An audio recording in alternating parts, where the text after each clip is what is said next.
Assalamualaikum warahmatullahi wabarakatuh. Sahabat pendidikan yang berbahagia, Alhamdulillah, puji serta syukur kita panjatkan kehadirat Allah Subhanahu wa Ta'ala. Kita masih diberikan kesempatan oleh Allah berjumpa kembali bersama saya di channel YouTube saya, Sirajuddin Dang. Salat serta salam kita sampaikan kepada junjungan kita Nabi besar Muhammad sallallahu alaihi wasallam. Allahumma salli ala Sayyidina Muhammad wa ala ali Sayyidina Muhammad. Semoga dengan senantiasa bersalawat kita akan mendapatkan syafaatul uzmah, pertolongan yang agung dari Allah melalui syafaatnya Nabi besar kita Muhammad sallallahu alaihi wasallam. Amin ya rabbal alamin. Sahabat pendidikan yang berbahagia, masih di bulan Syawal 1444 Hijriah ini, saya mengucapkan minal aidin wal faizin, mohon maaf lahir dan batin. Kali ini kita akan kembali membahas tentang interaksi sosial, yakni bagaimana pengertian dari interaksi sosial dan pembagian serta bentuk-bentuk dari interaksi sosial tersebut. Sebagai makhluk sosial, tentu manusia memerlukan interaksi sosial dalam hidupnya. Pengertian dari interaksi sosial didefinisikan secara berbeda-beda. Menurut Sarjono Sukanto dalam bukunya Pengantar Sosiologi tahun 2002 mengatakan bahwa interaksi sosial adalah hubungan timbal balik antara individu dengan individu, individu dengan kelompok, maupun kelompok dengan kelompok.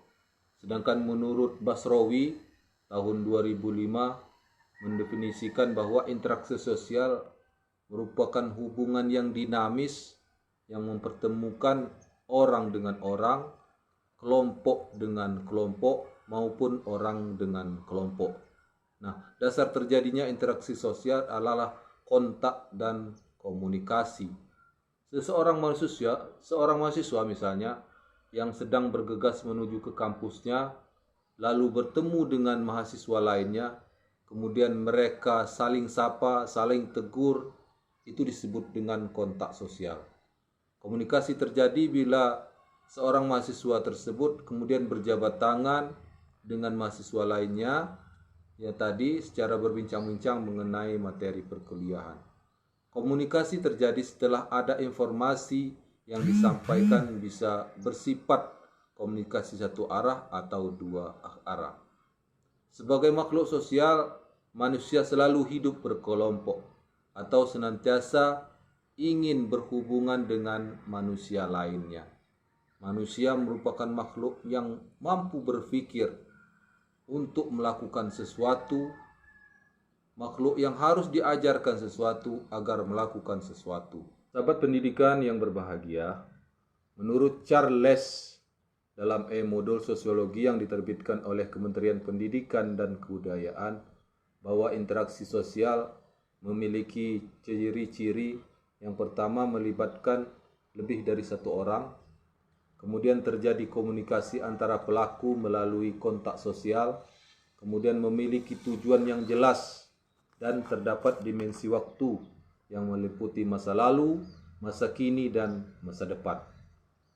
Secara umum, ada dua syarat yang harus dipenuhi untuk menciptakan terjadinya interaksi sosial, yaitu kontak sosial dan komunikasi. Kontak sosial dapat diartikan sebagai hubungan antara dua pihak yang saling bereaksi dan menjadi awal terjadinya interaksi sosial. Kontak sosial dapat diartikan melalui kontak fisik atau kontak secara langsung dan tidak langsung. Contoh secara langsung misalnya dua orang saling menyapa, saling senyum, kemudian berjabat tangan. Kemudian contoh tidak langsung yakni interaksi sosial yang melalui perantara, bisa seperti surat, telepon, atau media sosial lainnya. Kemudian syarat interaksi sosial berikutnya yakni komunikasi. Komunikasi adalah proses penyampaian dan penerimaan pesan berupa ide atau gagasan dari satu pihak ke pihak lain sebagai upaya saling mempengaruhi. Dalam proses komunikasi, pesan harus disampaikan menggunakan bahasa atau simbol yang saling dimengerti oleh kedua pihak.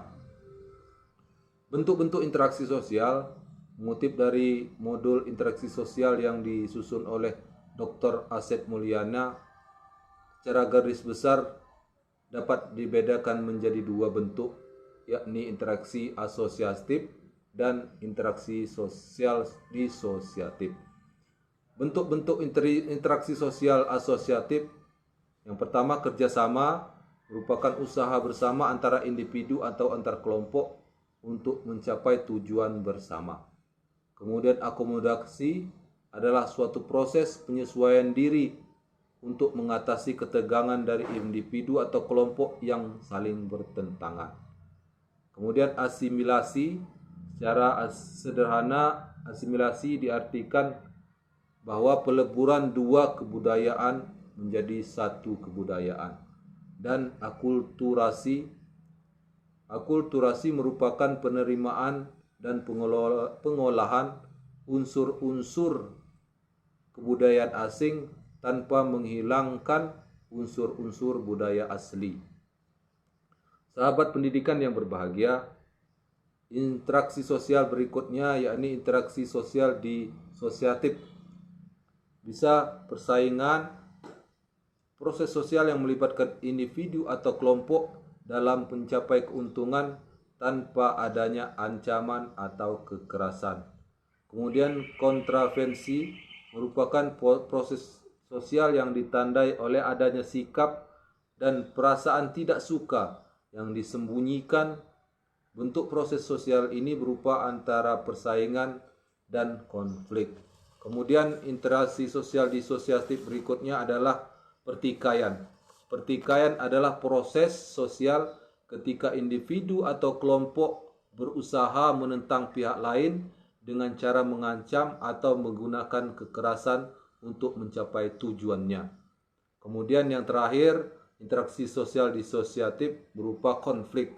Konflik dapat didefinisikan sebagai proses sosial ketika individu atau kelompok berusaha saling menyingkirkan satu sama lain dengan jalan menghancurkan atau membuatnya tidak berdaya. Itulah penjelasan singkat mengenai interaksi sosial, mulai dari pengertian dan bentuk-bentuknya. Semoga hal ini dapat menambah khasanah ilmu pengetahuan bagi kita dalam menuntut ilmu, menimba ilmu, dalam meningkatkan pengetahuan pendidikan kita. Demikian, wassalamualaikum warahmatullahi wabarakatuh.